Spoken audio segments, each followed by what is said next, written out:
Okay, let's get this part. Yum, yum. Chocolate. Oh.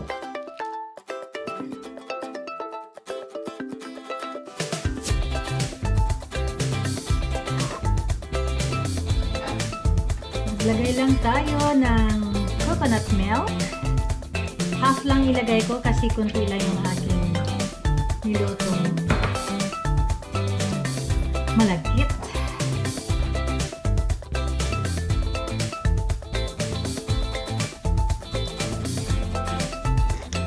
And then let's add our sugar.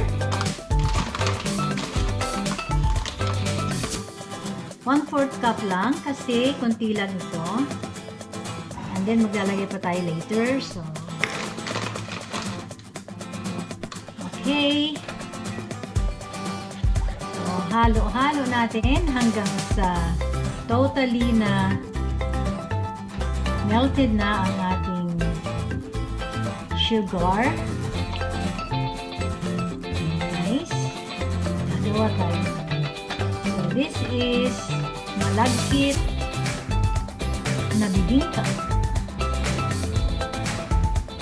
Lagyan ko ng kunting salt para lumabas yung masarap na malagkit na bibingka.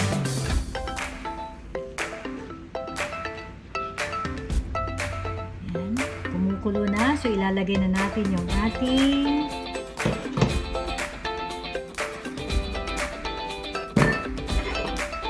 sinaing na malagkit na bigas. Ayan guys. Hinaan natin yung amoy.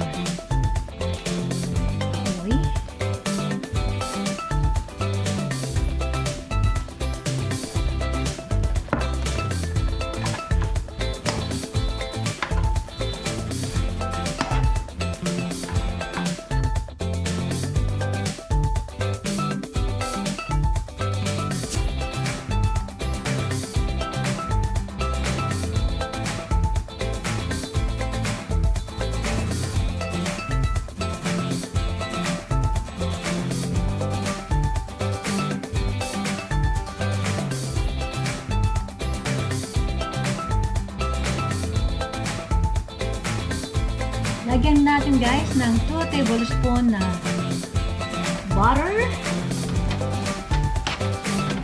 Ayan.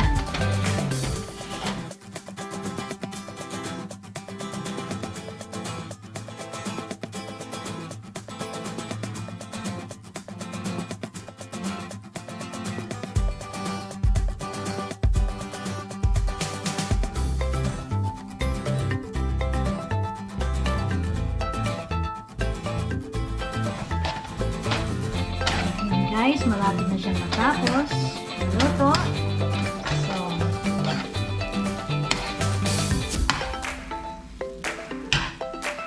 ayan. Ang sarap nito.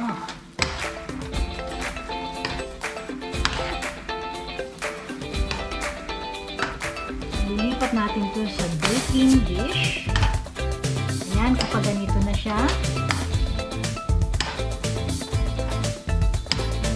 ready na itong ilipat sa ating baking dish. Ayan. And we'll transfer this in our baking dish.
Wow, it's chocolatey.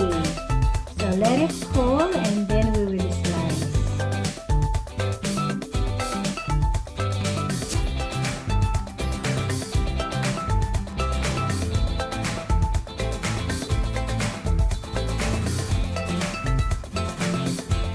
Wait your time and then again. Let's slice.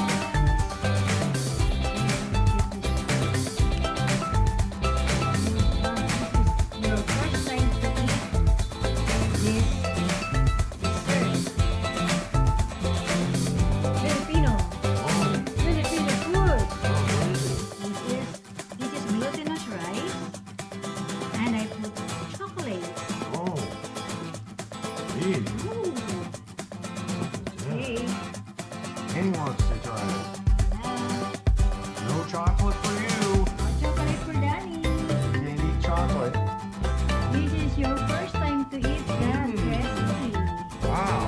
That is good. Mmm. Do you like it? Delicious. Okay. Mmm. First time. Masarap. Masarap. Yeah, this is masarap talaga. Chocolatey Bibingka. If you like this recipe, please subscribe at like na rin. Ayan. Ooh. Good. One more.